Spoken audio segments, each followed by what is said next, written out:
It tastes like the Sour Apple Jolly Ranchers if you dissolved too many of them into Fireball whiskey. So it doesn't taste like them at all? No, it tastes too much like them. Like, I want more of the cinnamon and less of the apple. I am literally eating a fruit by the foot right now, and I can still smell your whiskey more than taste the fruit by the foot. Oh, it is generous to call this whiskey. It says it on the bottle. Yes, it does. Best served ice cold, but don't make a habit of believing everything you read. I do enjoy myself a nice room temp Fireball. You do. On occasion. Very weird. Remember that time on my birthday you told the bartender, like, just put Fireball in a pint glass, hold him off for a while? Yes. Yes, I do remember that. I don't think you do. Well, I remember having the glass. I don't remember finishing the glass. It's like the night I came home from my birthday that you weren't at, and we had to get rid of the trash can. Yeah, because you kept throwing up in it. Ended up sleeping on the couch. You did. Watching WWE Network all night, and then called in sick myself from work because fuck that shit. Yeah. That was when we both worked at like 5 a.m. Yeah. Ugh. Are we just stalling till the game ends? Honey, that could be forever, although they do have a runner on third with 2 outs in the bottom of the 11th? Good lord. But, This is why baseball is a stupid sport. Yeah, while I'm vamping until this game's over. Oh, did we get him out? Oh no, the pitching change. I completely neglected last week to talk about Jed. Who? Jed.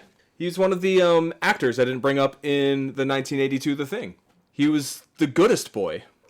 We didn't talk about the goodest We didn't talk about the great dog actor, Jed. And John Carpenter was so excited when Jed would pop on screen. And the famous wander down the hallway where the Thing dog walks and stops at a door and looks in. And then continues on, goes to the next door, holds for a second, then goes in. Like, it's a pretty cool shot. There were no trainers in that room with treats giving orders. The dog knew what to do. Well, he's a husky. That makes sense. Yeah, and just as he's describing what the dog is doing and explaining that there's no one there telling him what to do while he's shooting that, just makes it so much more impressive. Did they have to do the thing where they edited the tail wagging out because the dog was too happy? Honey, everything they did was the thing. You can finish the rest of this episode by yourself. This brand new episode of Soon to Be a Major Motion Podcast. The podcast where we watch movies that are based on books and read books that are turned into movies with me, Billy Beck. And me, Cody Beck. That podcast? That episode of that podcast, yes. Cody? Yeah. Since now that we finally finished the episode on The Thing, because I finally brought up Jed, how have you been since we last recorded? Fine, I think. I don't really think anything new or exciting has happened. You're looking at me like that's not true. I'm waiting for you to bounce it back to me if you're done. Yeah, let's go ahead. And has anything new or exciting happened to you? Well, the exciting. My sister, we brought her up a few episodes ago. I think it was the Cold Mountain episode that she was diagnosed with cancer. Mm-hmm. We know that it's stage 2A colon cancer. And when she saw her oncologist this week, they let her know that the cancer was completely inside the tumor. The outer wall of the tumor that was removed had no cancer, and she is now considered cancer-free. And it's like a 200-pound weight off my shoulders. Yeah.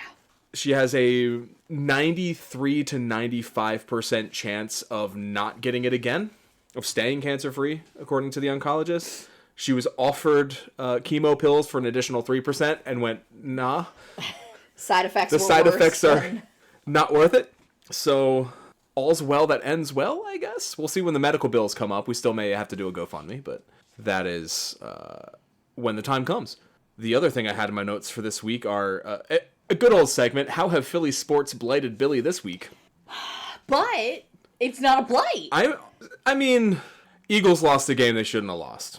And the Phillies are, as we record, in the bottom of the 11th, game 4, tied at 1 with a man on third with 2 outs. So at any moment now, you'll hear me react to what could be the end of this game. Could be any moment, but it's baseball. It could be after the pod's over. But something good happened. Something good happen. Something good did happen. Also, the Phillies explains the clinky drink you're going to be hearing throughout this recording. Something good did happen. My beloved Philadelphia Union defeated New York City FC on Saturday night.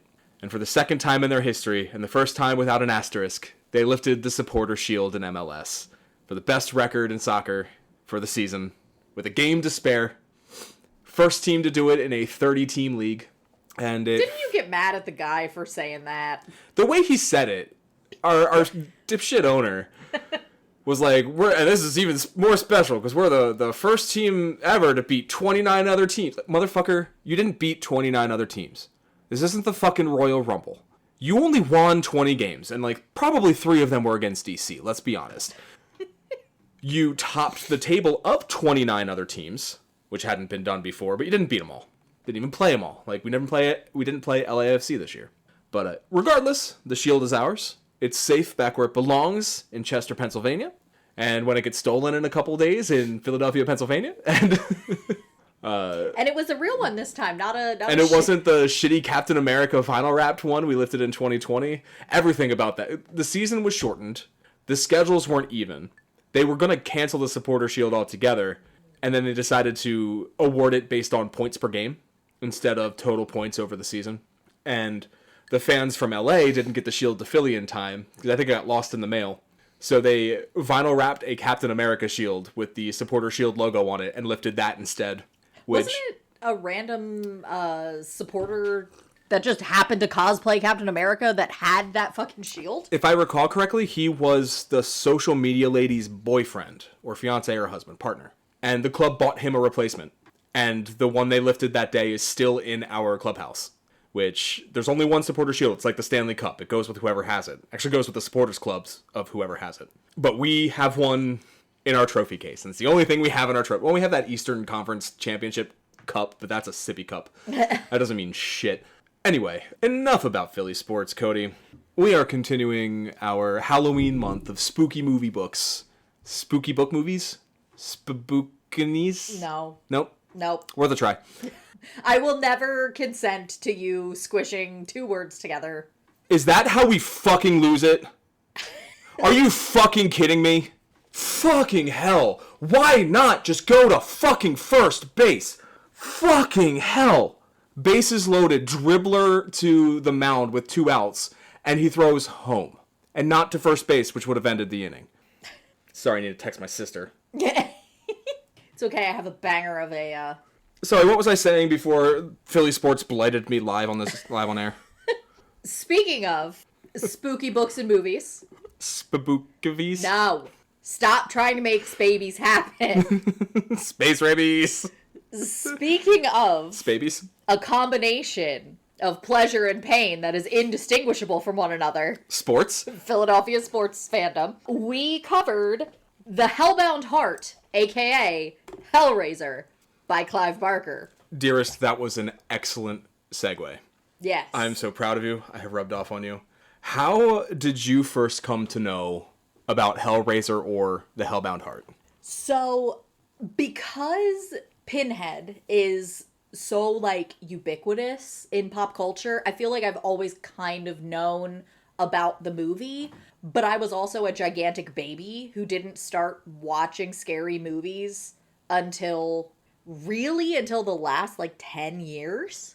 Like, I watched a couple spooky movies with you in college and stuff, but they weren't, like, the really scary ones. It was, like, Jason X and, like, Jason 3D and shit.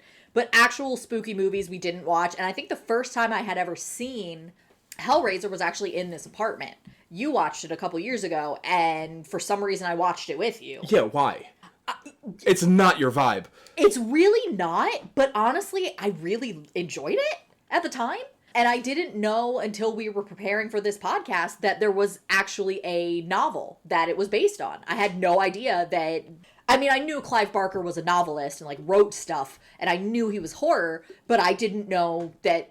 I just assumed that it was a screenplay that he had written, not a novel.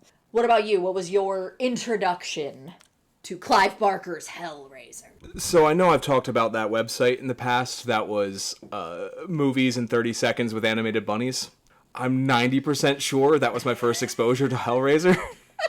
Just all the horrors from that site. Because, like, my evangelical upbringing, horror movies were right out. I was lucky to see comedies. Didn't you watch The Exorcist with your dad? No. Didn't he have to watch that for that college? He did. I didn't watch it with him. Ah. When he was in seminary, he did a class on cinema and the Bible. And he would come home and have to watch movies that I wanted to see. And I was like in high school, but I was like still 13, 14 and was not allowed to watch most of them. Like the second Matrix movie, he made me leave the room during the orgy scene. Like, I don't even think you see titties, but like Saving Private Ryan, it was too violent and stuff like that. So if he did watch The Exorcist, I wasn't home when he did. I know he told you it was like the scariest movie he'd ever seen, which like, whatever. Yeah, it wasn't. But yeah, no horror movies growing up. So I knew like characters. I knew Freddy and I knew Jason because they are like ubiquitous. Michael Myers. Chucky. All the pop culture. Ghostface, like the big zeitgeisty ones. So I'm sure I had seen like an image of Pinhead, but I had no idea what Hellraiser was about, anything about Clive Barker for years, basically until the last like 10 years when I actually watched it for the first time. Yeah, like I had no conception of what it was actually about. I just knew Pinhead was involved somehow. Yeah. So before we get into the Hellbound Heart, let's get into Clive Barker a little bit. All right. Clive Barker was born in 1952 in Liverpool, England, and he attended Quarry Bank High School. Now, you're saying that like it should mean something. Now, if you heard 50s Liverpool and then the word quarry, you may be thinking of an obscure musician these days, mostly famous for getting shot in 1980, John Lennon, who founded a little band after he graduated from Quarry Bank High School called The Quarrymen, which later became the Beatles. So, yeah, Clive Barker and John Lennon went to the same high school, not at the same time. Beginning in high school, Clive Barker became involved in the theater, eventually writing his own plays in the 70s for a local troupe, and he founded the Dog Company in 1978, which would feature artists such as Doug Bradley, who plays Pinhead in Hellraiser, and Peter Atkins, who wrote the first 3 Hellraiser sequels. By the early 80s, his theatrical career wound down as he began writing the Books of Blood. And during his early writing career, Barker worked as an escort, which is partly what introduced him to the world of sadomasochism. Yes. What? You mean the man who describes vividly body modifications may have been introduced to sadomasochism? No. A quote from Barker on his escorting time, quote, "It made me want to tell a story about good and evil, in which sexuality was the connective tissue." And that leads us to the book you read, Cody, The Hellbound Heart. Yes.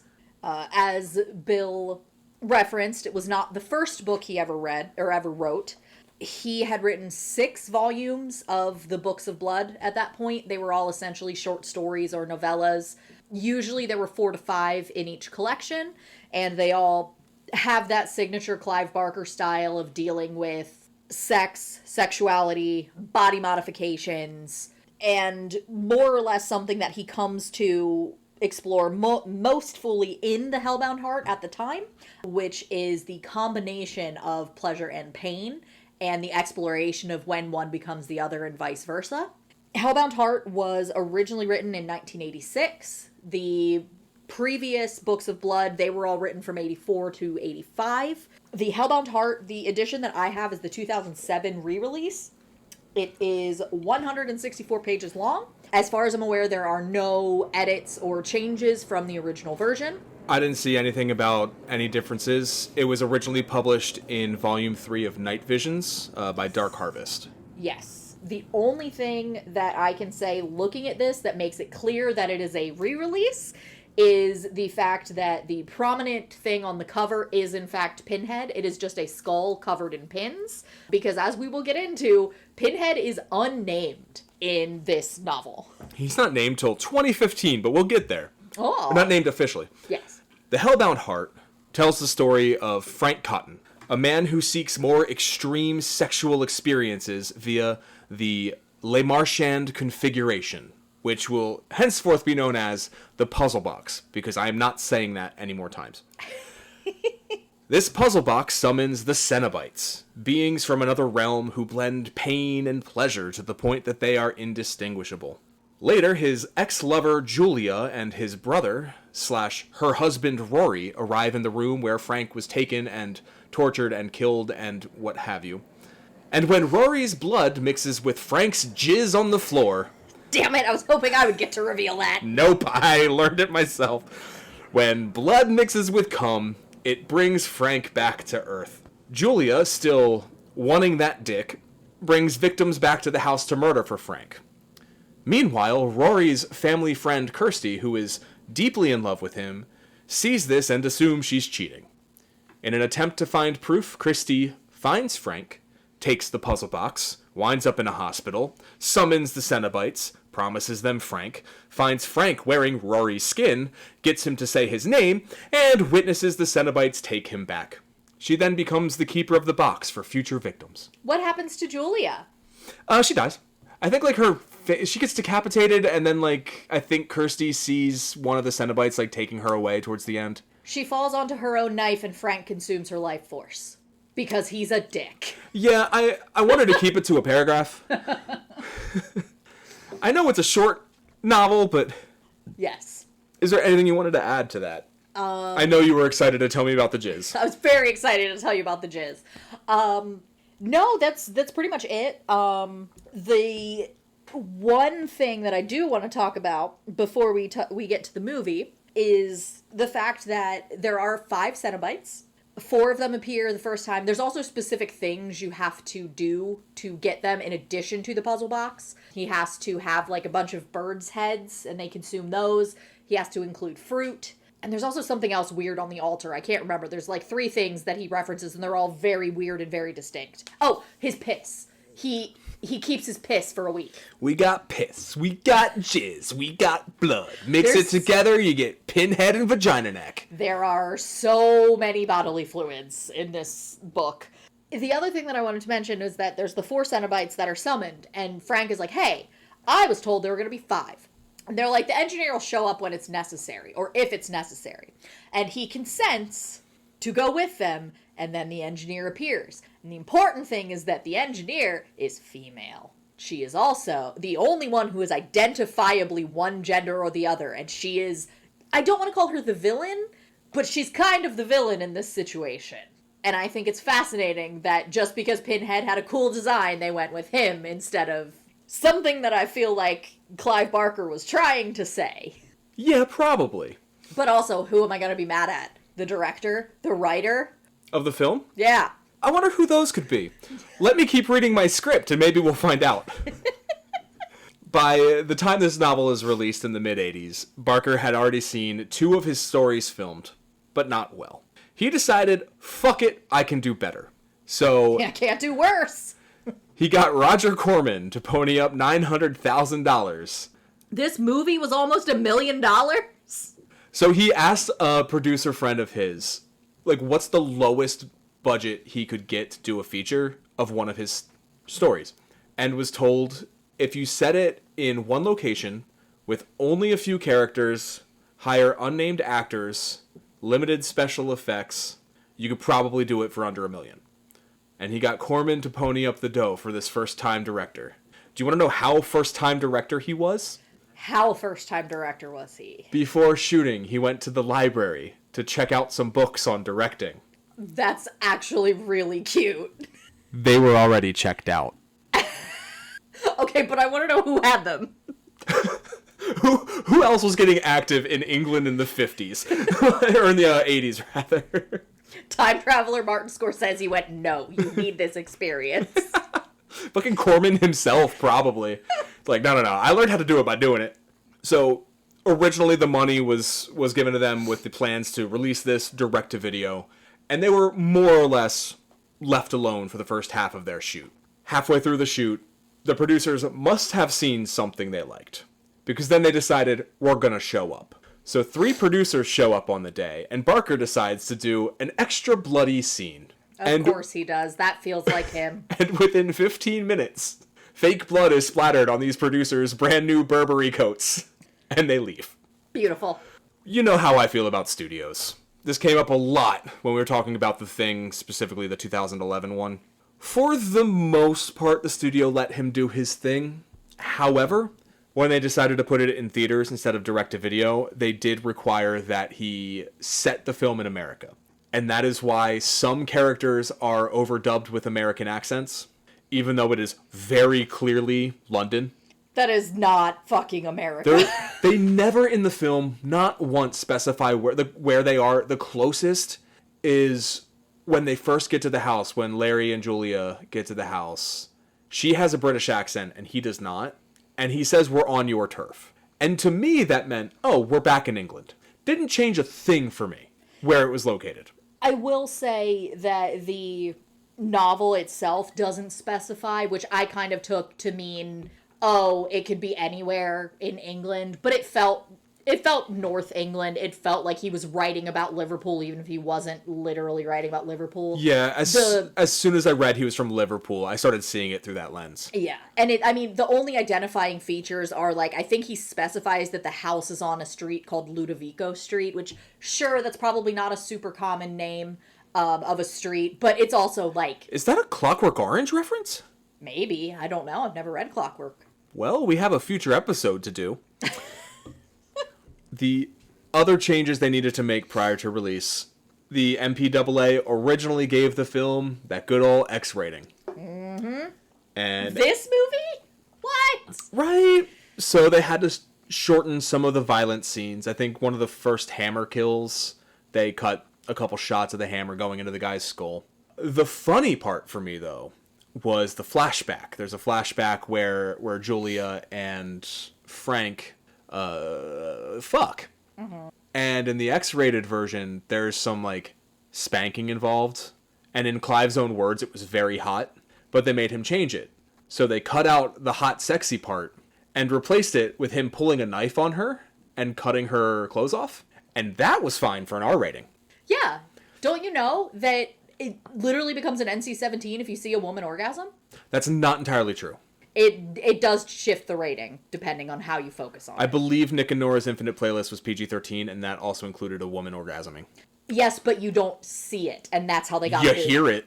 Yes, but if they had shown it, it would have been R. It's almost hotter that you hear it. Okay, get your kinks out of here. No. We've got enough of Clive's to work through. No. I will say, though, again, I want to talk about this later, but it is explicit in the writing in Hellbound Heart that the encounter that Frank and Julia have is rape. She talks about crying during it. Mm.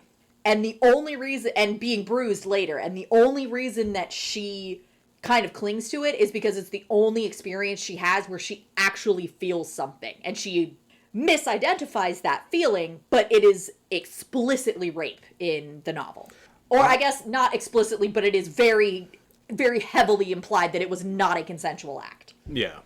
So now that we've talked about briefly making the movie, do you want to see a trailer of what they made? Sure. Then let's watch a trailer.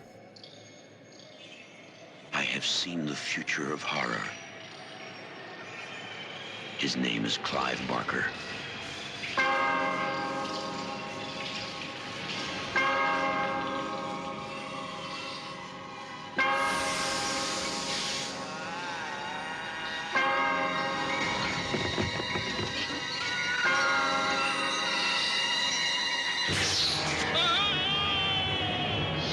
Hellraiser. Beyond any terror you have imagined. A nightmare. No. Unlike anything you have witnessed, is born.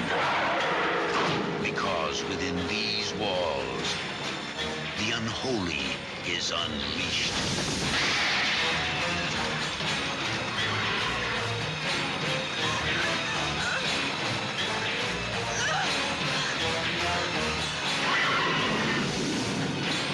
Hellraiser, a film by Clive Barker.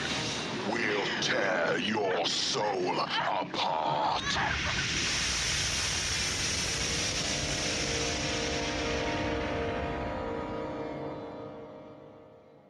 That Stephen King quote is so funny to open with, considering Stephen King had just tried directing himself and came out with Maximum Overdrive and did not direct again. Did he run out of coke? I think the whole state ran out of coke on that shoot. Sorry, I know this is not about Stephen King, but have you heard the other writing hack that he used at that time? No. He played the song Mambo Number 5 on repeat. Endless repeat. To force himself to write. His wife put up with so fucking much. That woman is a saint.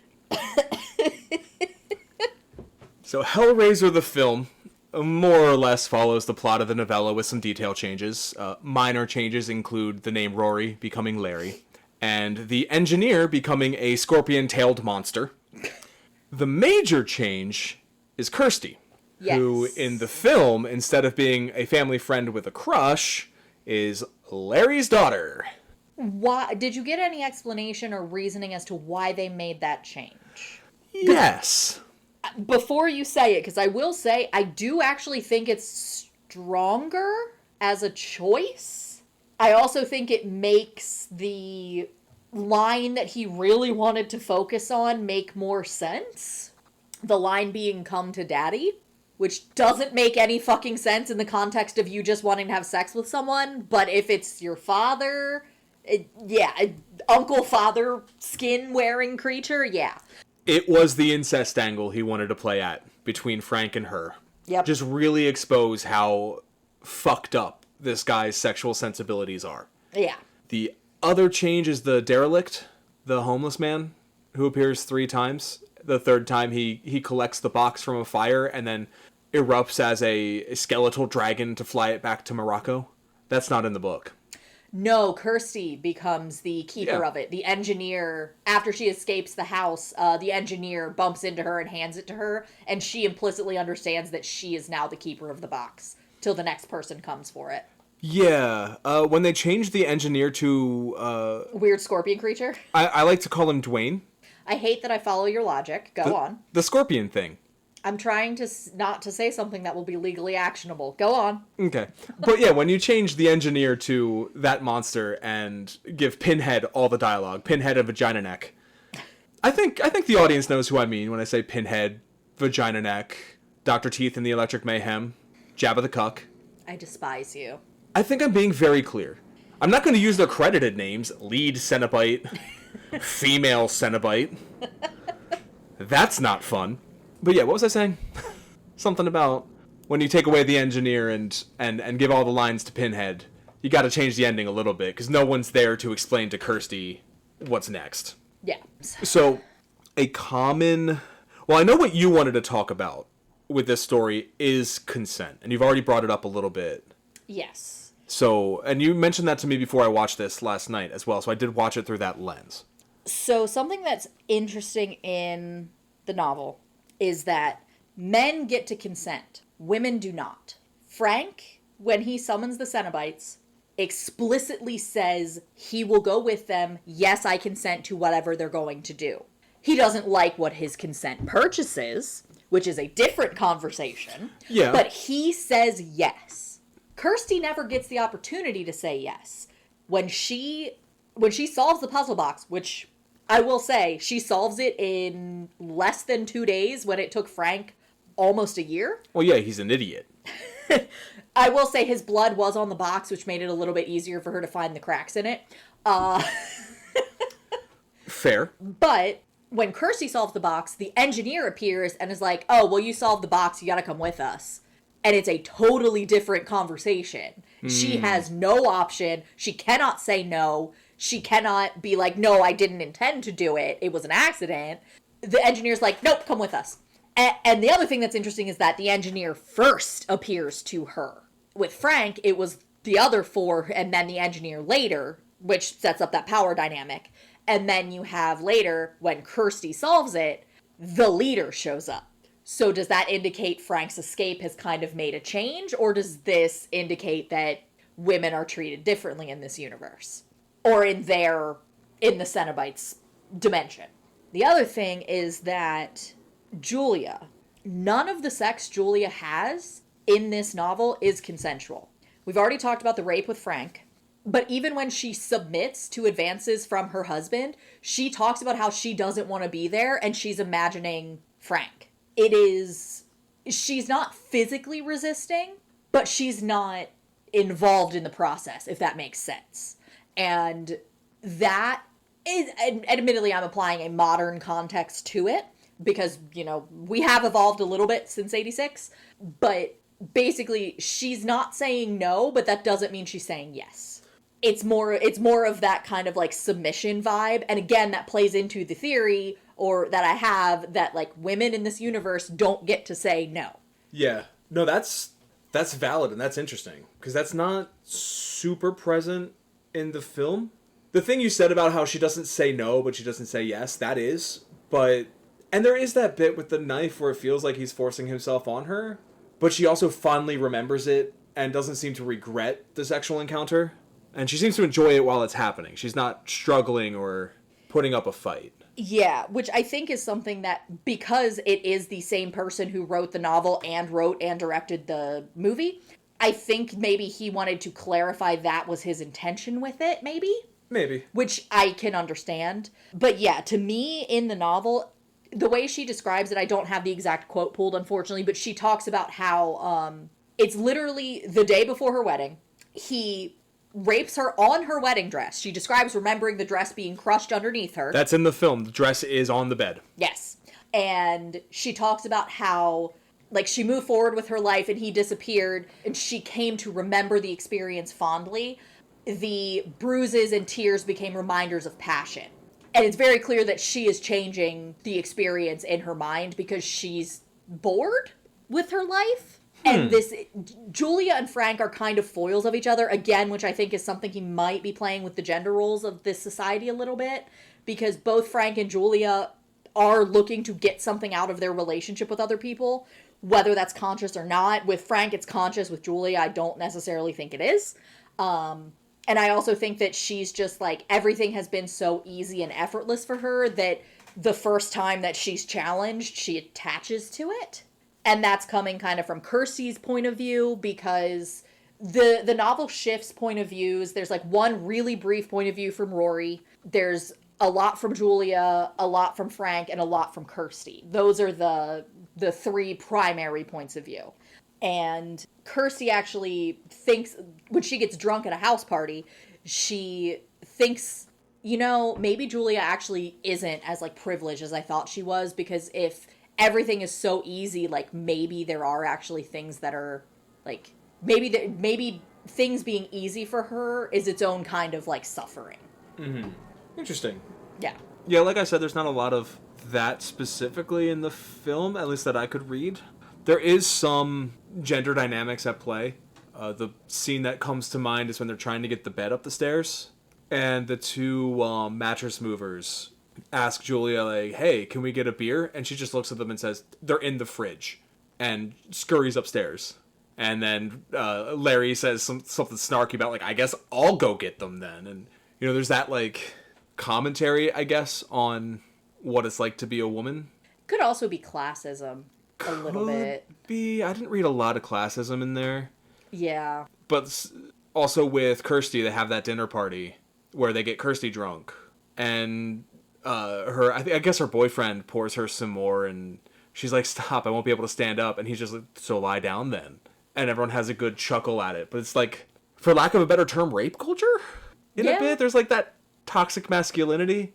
And I guess that's where some of the horror comes from as well, where if you're not like open with your sexuality and stuff, like the idea of sadomasochism can feel like a horror movie, can feel like torture and rape. And I wonder if that was also kind of where he was getting at with it. So I also especially with the androgyny of the Cenobites in the novel. Yeah. So something that I feel like we've both been burying the lead on a little bit here. Clive Barker is openly queer. He's definitely not straight. I believe he self-identifies as gay, but he also has said that he has had relationships with women. I believe he specified that as a teenager, he had relationships with older women specifically. I also read that, yeah. But I also don't know what older means, because when you're 17, someone who's 25 seems old. So is he talking about someone who was in their 20s, which is still a little sus, or was he talking about someone 30s, 40s, 50s, which is even worse? Yeah, he didn't specify that from what I could see. Yeah. This is a man who was a gay leatherman in the 80s. He was an escort. He was deeply immersed in a very underground subculture. Even of an underground subculture, he was in an underground subculture. Yeah. And a lot of that comes through in the way that he writes, in the sense that I thought it was weird the way that he gave, this is going to sound terrible considering a lot of the male authors that I read, but the way that he gave equal weight to all of the characters, regardless of them being male or female, I was like, oh, this is not a cis straight man writing these characters. This is someone who understands how to write women. Yeah, so there is definitely a level of his sexuality informing the way that he's writing this that adds a whole other layer to what he's writing and then directing in this movie. Yeah, for sure. The other theme I wrote down was sex and violence. Do you have anything on sex and violence? Not really. Like, I feel like the only thing I wanted to talk about with sex and violence was the changing of the rating. Yeah. But it was like that quote from him that I read earlier, what he intended to do was to tell a story about good and evil in which sexuality was the connective tissue. So I guess we can ask ourselves, did he succeed in that? I mean, sexuality is literally the connective tissue that brings Frank back into the world. The fact that his last act was essentially to jack himself off, and that's what brings him back. Jizz and blood, baby! It's also the way that he writes the violence of the murders and the way that he writes the sexual encounters is identical. It's, especially with Julia, she almost experiences sex with Rory and murdering the men that she murders in the exact same way.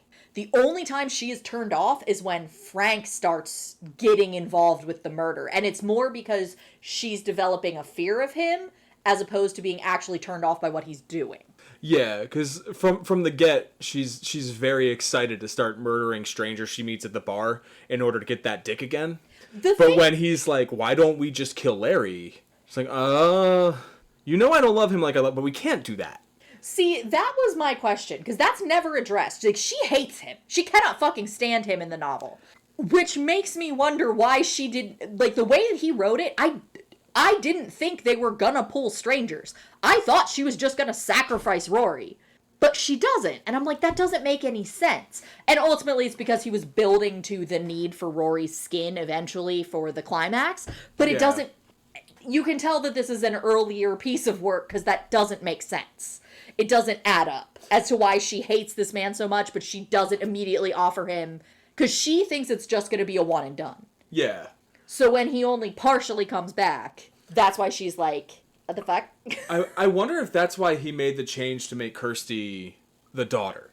That now Larry has family. Yeah. She can't just kill... Because then she'll have to answer to Kirsty as to where her dad is. Yeah. And then if she does something to Kirsty, then Kirsty's boyfriend, and then his family... Like, you know, there's too much... There's too many people that know her for her to do that immediately. Yeah. I think that might be why. But yeah, I definitely think he succeeds because it's clear that, like, he's combining violence with pleasure and making it clear that just because some people experience things one way doesn't mean that other people experience them the same way. Mm-hmm. I also think it's funny that, like, when Frank has his first scene with the Cenobites, when he summons them, he's, like, disgusted by their appearance, and he describes it as something like he expected to be greeted with, like, virgins whose every orifice was his for the taking, and he wanted them to be a specific, like, look and vibe. And it's like, you're literally asking interdimensional beings for a higher plane of pleasure, and you just thought you were gonna get to fucking rape women? Like, that's all you wanted, dude? You could just do that. You've been doing that. Yeah. Like, you can't fucking hang. Yeah. Which, another whole conversation about male toxic masculinity. What was the phrase that a dear friend said today? Toxic masculinity here to ruin the party again? Was that Sean? It was. I think he borrowed it from My Favorite Murder, but our podcast is better. Ooh, shots fired. We can talk a little bit about Doug Bradley. I mentioned him briefly. He played Pinhead. This was his first film role. He knew, as previously mentioned, he knew Clive Barker from high school. He was part of his theater company and all that. But he found doing this like way harder than he thought it would. And partly because the makeup was so good and so strong on film, he didn't have to actually do anything. He just had to stand there and say the lines. God knows theater kids can't just do that. Right? Plus, he had those black contacts in and that big long skirt, so he found it hard to hit marks and all that, because he couldn't fucking see. And when he was offered the film, he was offered 2 roles, Pinhead and one of the mattress movers. And he almost went with the mattress mover so that his face would be visible on screen in his first role. And he didn't fully understand how iconic Pinhead became until a few years after release. He went to a horror convention in the States. And it took him 20 minutes to get through the lobby of his hotel to the elevator because everyone wanted his picture and autograph. That's so cute. He had no idea. That's actually genuinely really cute. Yeah, like I loved reading that story. There's a good Guardian article that's like, I believe it's called How We Made Hellraiser, and it's Clive Barker and Doug Bradley just telling stories from the set. I actually have a question. Yeah. Do they explain how they came by that name? Like why he decided to go with that name as opposed to the Hellbound Heart? Oh boy, am I glad you asked. So they were going to do Hellbound Heart. The studio decided it sounded too much like a romance. It kind of does. So I think he changed it to Hellbound. And the producer... he changed it to Hellbound. And the producer thought that was too bleak.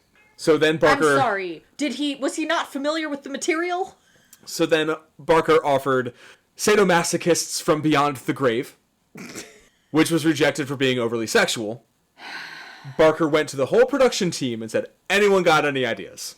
And there was a 60-year-old woman on crew who offered, what a woman will do for a good fuck. Excellent. Hire her for every project, Clive. His producer ended up coming up with Hellraiser because it was more like something coming at you than we're going to hell. I feel like it's also... You could also get like a play on Razor and Razor. You could. I never thought of that, so good thinking. Homophones. You know what? The real Hellraiser with the Z is the parody of Pinhead in Cabin in the Woods. Oh my god. So on its $1 million budget, Hellraiser grossed $14.5 million. Damn. Spawned 9 sequels and a remake. And a TV show. And a TV show. I forgot about the TV show.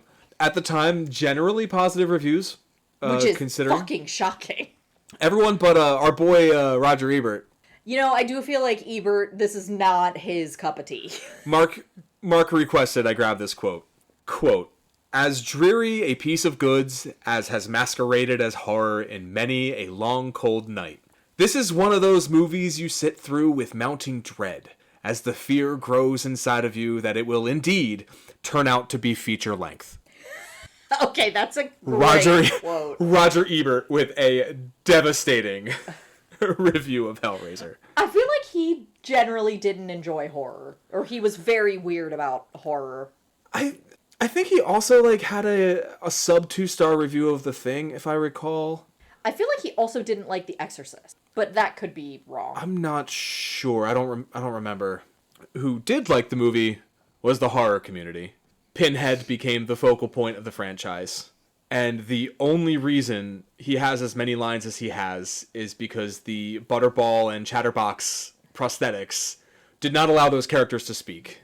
Engineer, I don't think even had a mouth. So everything was left to Pinhead and Vagina Neck. And since Pinhead was a high school chum of his, but I think like the woman who played Vagina Neck was like a cousin or something of Barker's.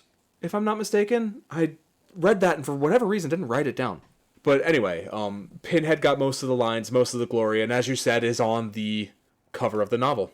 Now, Yeah. the other group that really loved the film besides horror fans were the S&M community. They actually embraced this film because they felt seen, which in like the late 80s, yeah. This is probably the first like major cultural touch point in which the S&M community even existed. Yeah. And I mean, they're villains. I don't want to use that word because like everything they do is essentially asked for. Yeah, I wouldn't say they're villains. And even Pinhead himself. Like, Frank is the real monster in this movie. Yeah. Frank and Julia. They are just the way, I can't remember if it was Barker or Bradley. I think it was Bradley said that they played those characters as if they were wardens in the prison that is hell, just doing their jobs, essentially. Yeah. One of his lines of dialogue is, to some we are angels, to some we are demons. So it's basically Frank deserved demons and got demons. Kirsty, did her part to get their prisoner back, and she is rewarded with freedom from their shit. Yeah. So I wouldn't say they're necessarily bad guys. They're bad guys in the sense that a natural disaster is the bad guy of a natural disaster movie. Yeah. They are what they are. You can't change them. Yeah. But if you have decided to fuck with them to begin with, you kind of deserve what you get. Like, Frank plays with fire and deals with the consequences, whereas Kirsty stumbles upon it and, offers the fire a drier branch to complete the metaphor.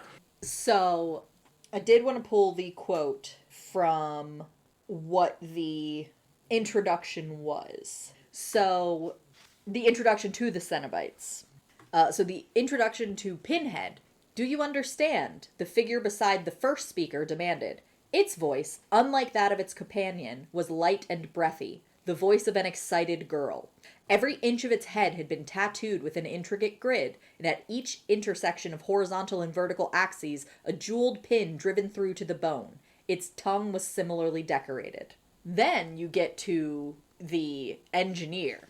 It was the fourth Cenobite, the one that had never spoken nor shown its face. Not it, he now saw, but she. The hood it had worn had been discarded, as had the robes. The woman beneath was gray yet gleaming, her lips bloody, her legs parted, so that the elaborate scarification of her pubis was displayed. She sat on a pile of rotting human heads and smiled in welcome. The collision of sensuality and death appalled him. Could he have any doubt that she had personally dispatched these victims?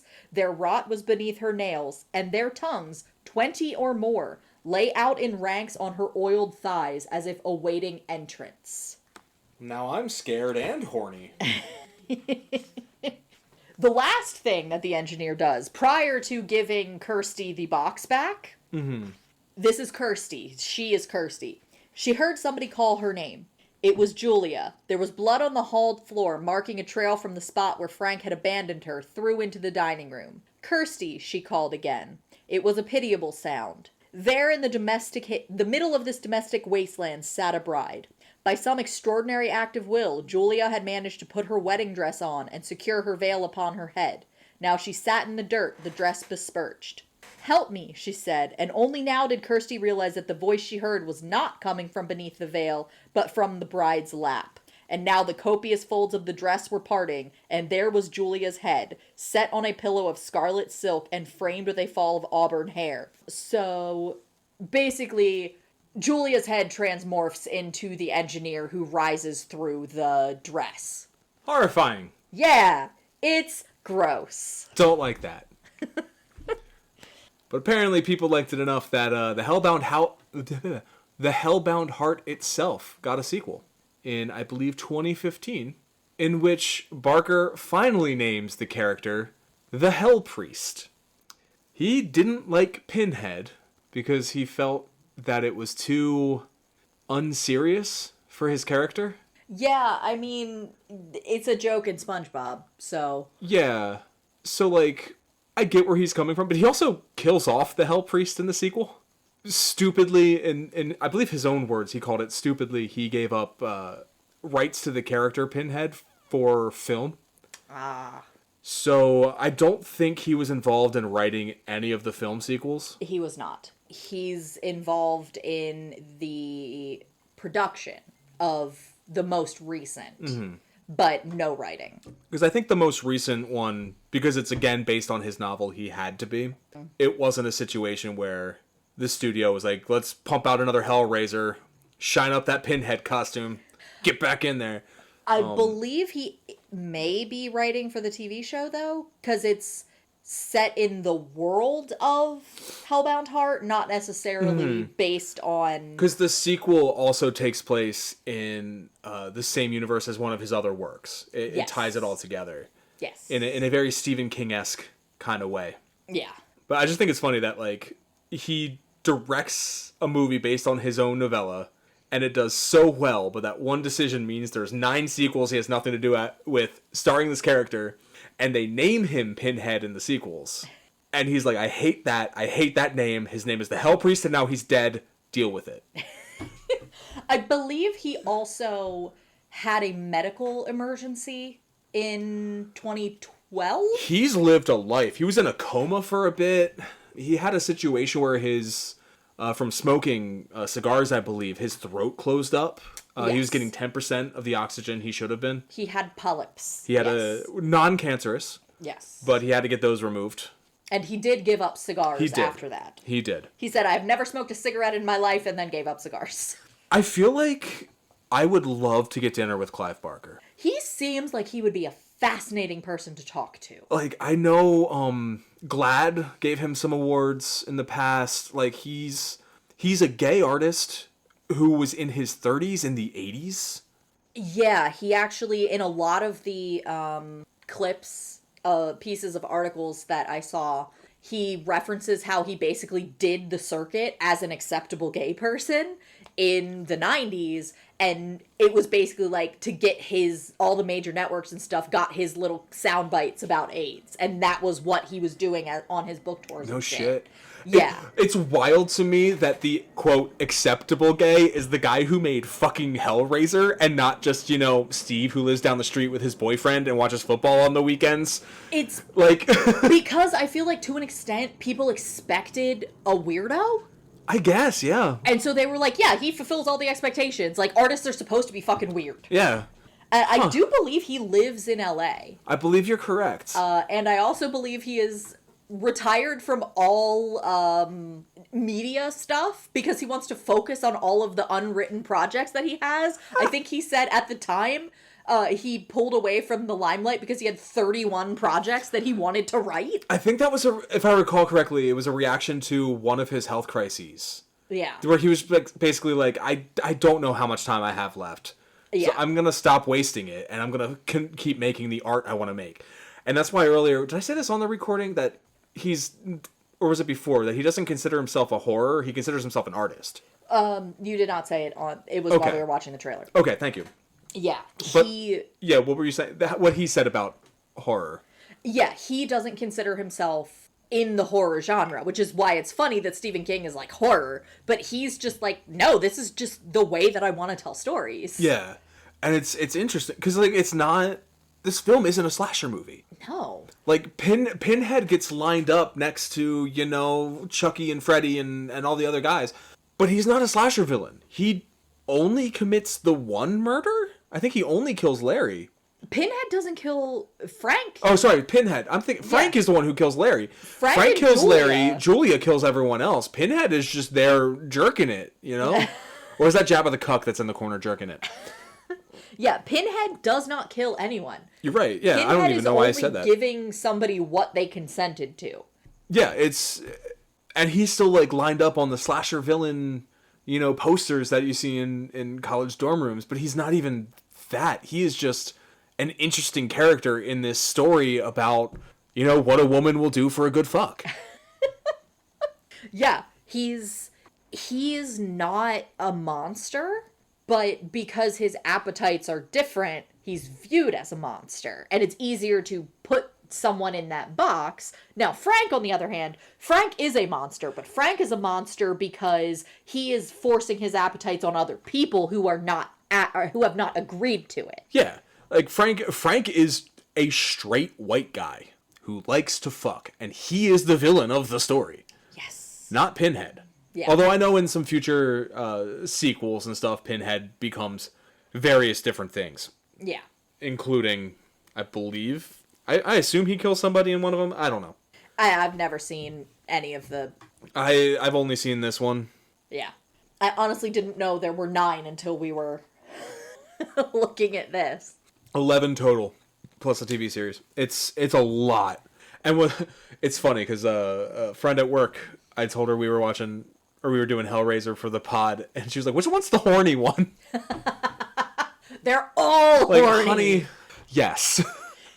Clive, Kind of the point. Clive Barker, you know, everyone talks about, ooh, my book is so spicy, and it's all book talk and romantasy and all this kind of shit. Clive Barker is the horniest motherfucker.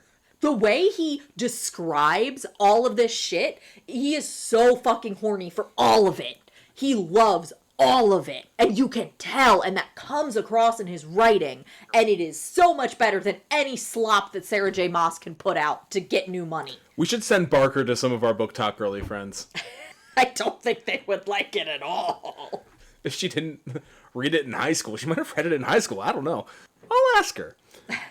So, what do you think? Like, now that we're talking about the writing, how did you like the novella? I actually really enjoyed it. Really? I mean, it's gross.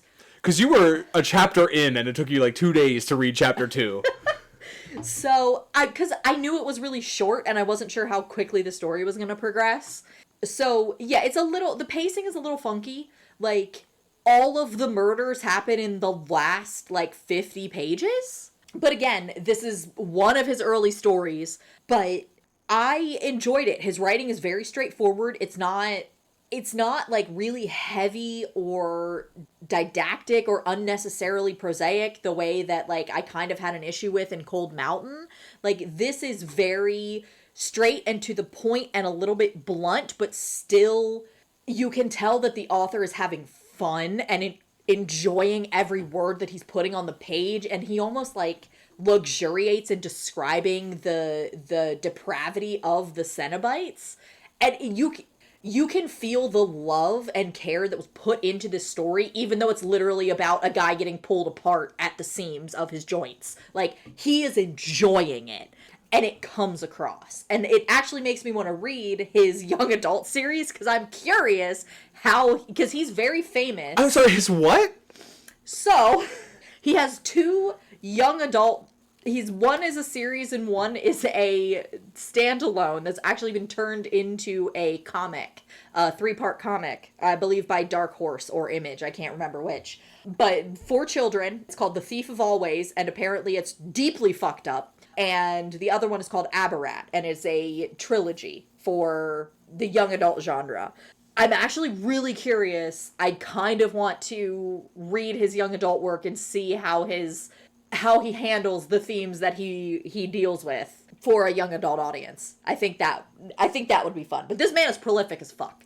Yeah, I'm all right, what else did he direct now? Because Clive Barker's such a fucking artist in the truest sense of the word. He lives to create stuff. His and art, he's so unique in what he makes. It's fascinating. I can't remember the movie, but there's a movie that actually used his art to set the tone. And I mean, literally, the art pieces, the paintings and drawings that he created, it used 30 of his pieces to set the mood. I'm trying to remember, because it's another horror film. I'm just looking at because I didn't look at the cast and crew on this one, because the cast, mostly just horror movie veterans and unknowns. And I didn't think to look at what else Clive Barker wrote and directed. And his follow-up was Nightbreed, which stars David Cronenberg.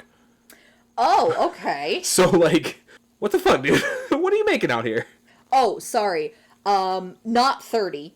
150 artworks by Barker were used on the set of the Academy of the Unseen Arts for the Netflix TV show Netflix TV series Chilling Adventures of Sabrina. Oh, interesting. Yeah. So Clive Barker exists in the Riverdale extended universe. I feel like Clive Barker exists in every universe. One of the Cenobites is Clive Barker. There's no scarification or modification to his body or anything. He's just in the corner with a notepad. Yes. Just drawing. Yes. Just drawing what's happening. Writing about what's happening. But yeah, I really enjoyed it. It was, like I said, 164 pages. Really breezy read. And large font size, too. It looks like an Animorph book on the inside. It does. It really does. And it's probably about as fucked up as the average Animorph book, too. Yeah, well, we didn't have, like, bloody sex scenes with Rachel and Jake. Wait, Rachel and Tobias. No, Rachel and Jake is more accurate to Hellbound Heart. Yeah. Jake and Cassie. Axe and Marco. I don't want to think about Axe having sex. What did you think of the movie? You know, it's not going to be the first movie I pull off the shelf. I don't hate it. It's noticeably cheap.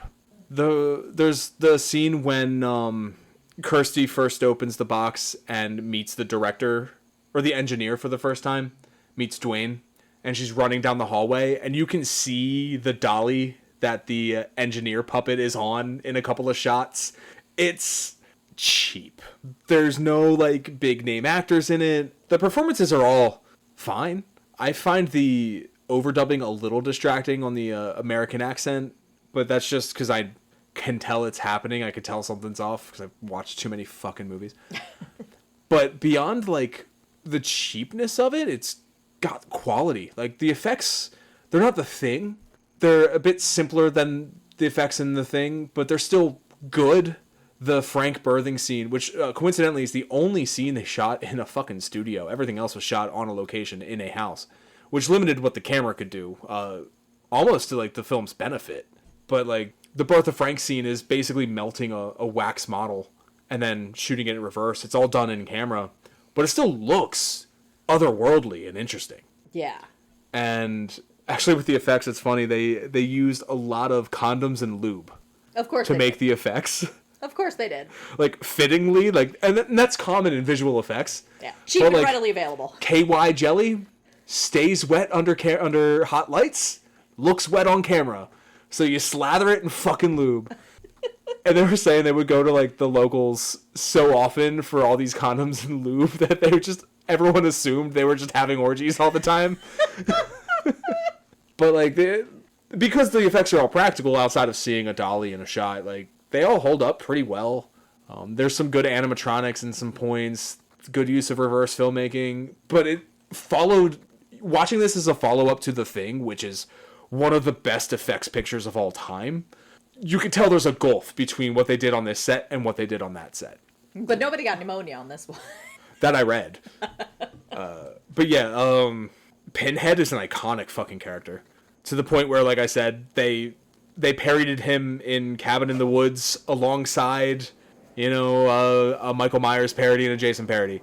So, like, he's up there in the horror lexicon, whether or not he deserves to be in that same role, as we discussed. But yeah, it's very bloody, gross, very sexual, and not in a sexy way.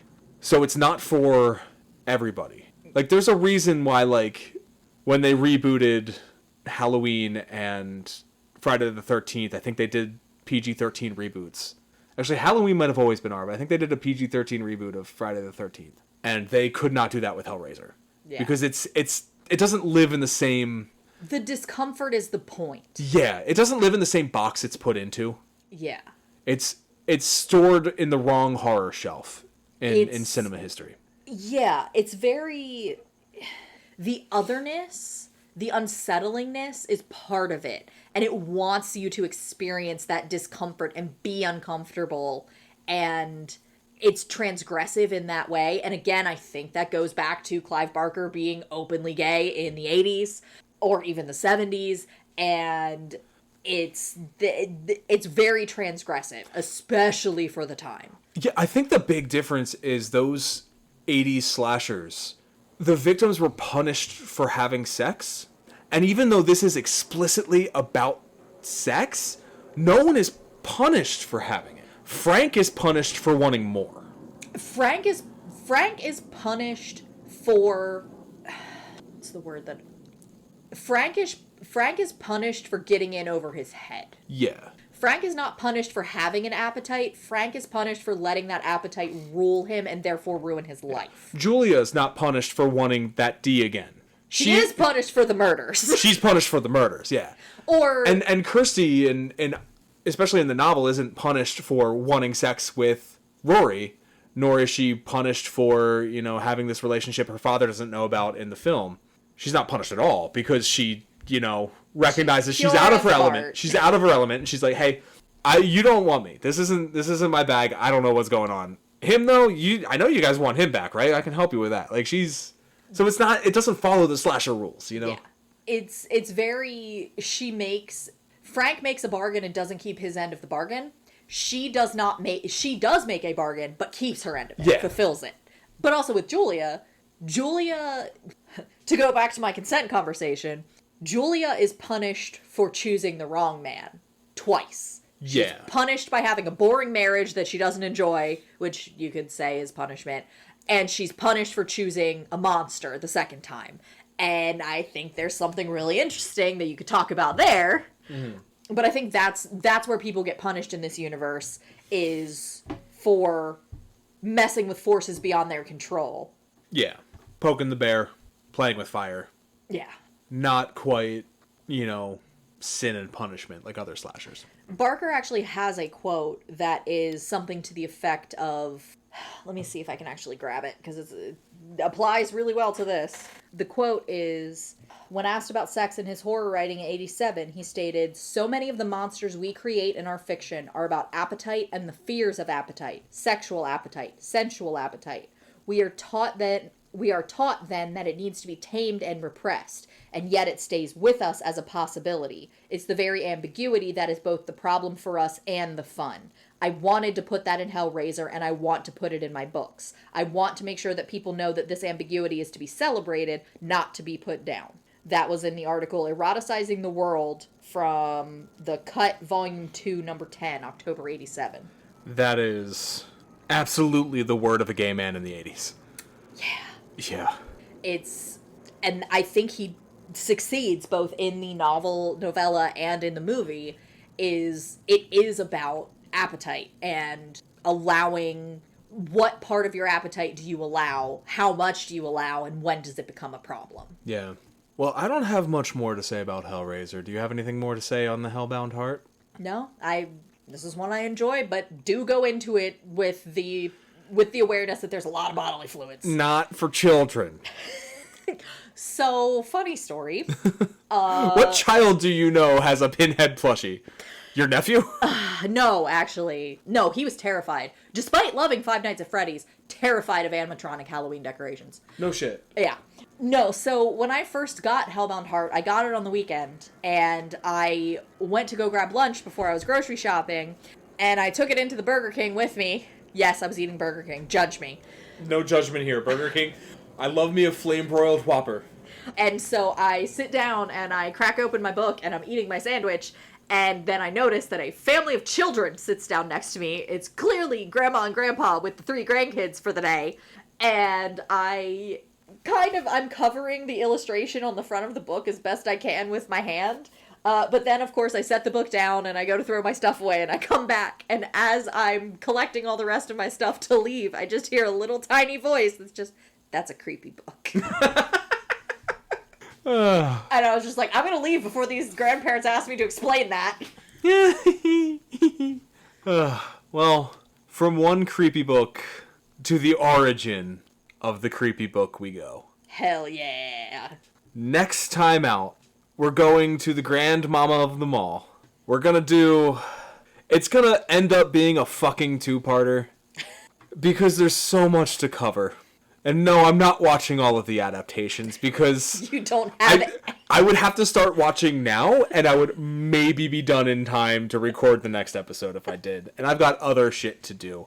Because next time out, we're covering Mary Shelley's Frankenstein. You thought I was annoying about consent? Wait until you hear me bitch about Lord Byron. But Billy, you may ask, there's only one Frankenstein novel, but 300 filmed adaptations. 300 seems low. Which, there's a whole Wikipedia article for just film adaptations, bro. There are multiple in each year I'm pulling from. So, here's what we're gonna do. We're gonna do the 1931 Boris Karloff Frankenstein. However, the 1931 Boris Karloff Frankenstein, at its 84-minute runtime, only covers the first chunk of the novel, so we're also going to do The Bride of Frankenstein. And, because I couldn't resist, a friend of the pod created back in 1994 what is considered the most accurate adaptation of Frankenstein. We're going to do the 1984 Kenneth Branagh directed Mary Shelley's Frankenstein. Oh, you mean he had a chance to direct a man talking about himself for 3 hours and wanted to do it? And he did. And then on shortly after November 7th, because our next episode is on Halloween, we'll do Frankenstein, Bride of Frankenstein, and Mary Shelley's Frankenstein. Mark, you don't have to watch all three. Pick one. It's fine. On or around November 7th, once it's on Netflix, we're going to do a bonus pod for the new Guillermo del Toro 2025 Frankenstein. Speaking of horny.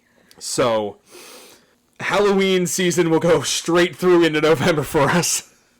Yeah, I know Mary Shelley's Frankenstein is on, I believe, Pluto TV. It's either Pluto TV or Tubi. It's on one of the free ones.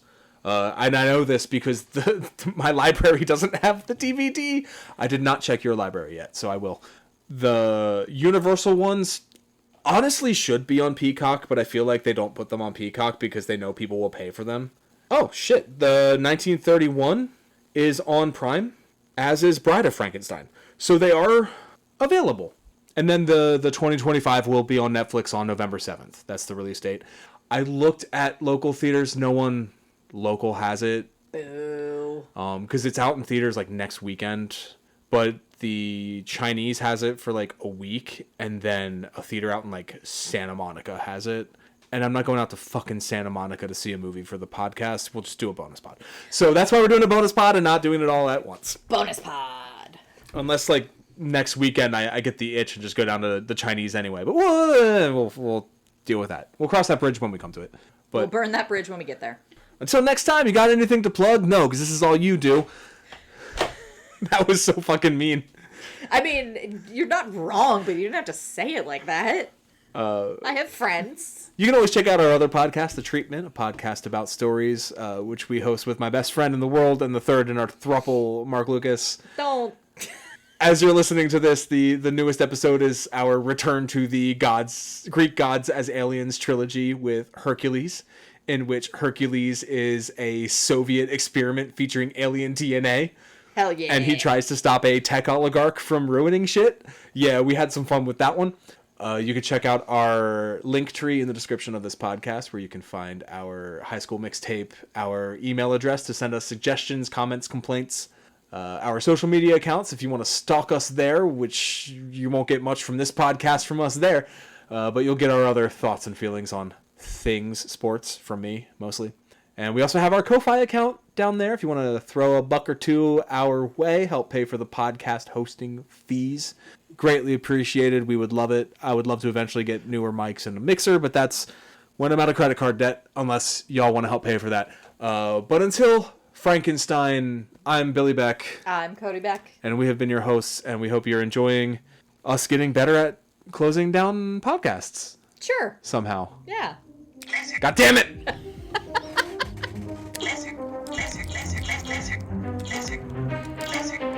Kill her for giving you that.